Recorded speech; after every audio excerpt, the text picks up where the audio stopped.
Today's Talk About It Tuesday question is, a $280 million real estate development project is underway literally just beyond my backyard.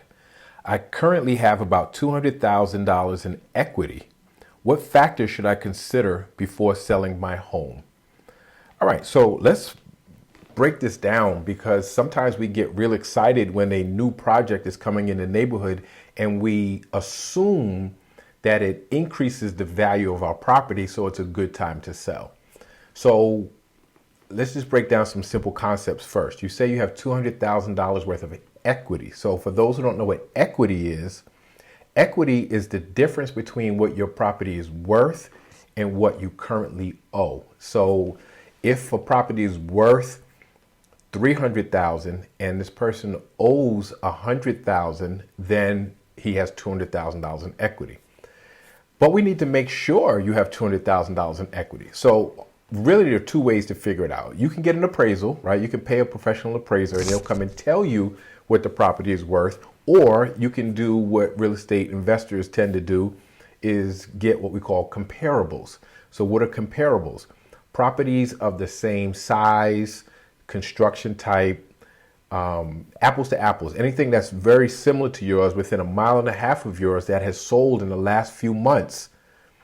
The price that, and if you average 3 of those properties, that will tell you basically what the fair market value is, and then you'll know pretty much what your house is worth. And then when you subtract what you owe from that, you'll know exactly, well, rough estimate of what the equity is, assuming your property is in the same condition, same type, same size, same building materials, same everything. So factors you have to consider: one, is it a bonus, a boon that they have this project in your backyard, or does it create its own problems? Maybe the appeal of your neighborhood before was that it was quiet, there weren't that many people, and now this $280 million real estate project brings people and noise and traffic and crowded stores and all kind of other stuff with it. It could be that this $280 million development creates competition. So if you put it on the market now, while that's also on the market, maybe the newer construction with whatever amenities come with it is more appealing than yours, and then yours will sit on the market. So competition is an important thing to consider. Not only competition from the $280 million project literally on your backyard, you have to look at how many other properties are for sale in your neighborhood as well. So not only how many other properties are for sale, how long have they been sitting on the market, right? So if there are a lot of properties for sale, but they're selling quickly, that's a good sign that you can probably sell your property for what you want and sell it rather quickly. If they're sitting there a long time, that means there's competition. Competition drives prices down.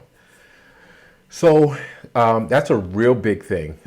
So figuring out the fair market value, and again, it could have gone up or could have gone down based on the project. Competition that you have from the project and from other properties that are for sale, how long things have been sitting there. And then you have to consider also for yourself, how much will you have to pay to buy a new home for yourself? Because now we have higher interest rates. So it's going to cost you more upfront per square foot than it would have when you bought your home. So you have to consider high interest rates right now.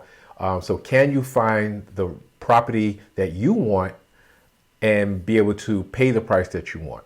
The other thing you have to consider is the capital gains tax that you'll have to pay when you sell. So if you sell it for a profit, you're going to pay capital gains tax. So you have to figure out what your capital gains tax is going to be.